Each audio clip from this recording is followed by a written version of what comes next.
नमस्कार बंधुरा आमी तोमादेर साथे आजके एकटा पुरोनो दिनेर रेसिपि शेयर करब। तोमरा अनेकेई जानो एटा कि, आबार अनेके जानो ना। जारा एटा जानो ना तादेरके बोली जे एटा होच्छे बाँशेर कुड़ुल। आमादेर एखाने एटा एई नामेई परिचित। तोमादेर ओखाने कि नामे परिचित सेटा अवश्यई आमाके कमेंट करे जानिओ।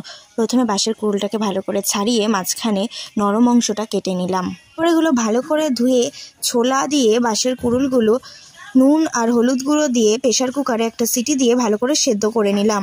তারপর কড়াইতে তেল গরম করে তেজপাতা ফোড়ন দিয়ে পেঁয়াজগুলো হালকা লাল লাল করে ভেজে আদা রসুন বাটা দিয়ে দিলাম। তারপর মশলাটা আরও কিছুক্ষণ কষিয়ে হলুদ গুঁড়ো লঙ্কা গুঁড়ো জিরে গুঁড়ো ধনে গুঁড়ো দিয়ে আবার মশলাটা আরও কিছুক্ষণ কষিয়ে নিলাম। তারপর এতে পরিমাণ মতো জল আর পরিমাণ মতো লবণ দিয়ে কিছুক্ষণ আরও মশলাটা কষিয়ে ডুমো ডুমো করে কেটে রাখা আলুগুলো দিয়ে কিছুক্ষণ কষিয়ে নিলাম। তারপর এতে একটা বড় সাইজের টমেটো কেটে দিয়ে আবার কিছুক্ষণ মশলাটা ভালো করে কষিয়ে নিলাম। মশলাটা কষে গেলে আগে থেকে সেদ্ধ করে রাখা বাঁশের কুড়ুল আর ছোলাগুলো দিয়ে ভালো করে নাড়িয়ে কষিয়ে নিলাম। এরপর এতে পরিমাণ মতো জল দিয়ে 5 মিনিটের জন্য লো ফ্লেমে ঢাকনা চাপা দিয়ে রেখে দিলাম। ঢাকনা তুলে ওপর থেকে গরম মশলা ছড়িয়ে দিলে আমাদের ছোলা দিয়ে বাঁশের কুড়ুলের রেসিপি একদম তৈরি। তোমরাও বাড়িতে ট্রাই করে দেখো আর কেমন হয়েছে আমাকে অবশ্যই কমেন্ট করে জানিও। আজকের মতো টাটা। ভিডিওটা ভালো লাগলে লাইক কমেন্ট শেয়ার এবং চ্যানেলটিকে সাবস্ক্রাইব করে দেবে। Thanks for watching.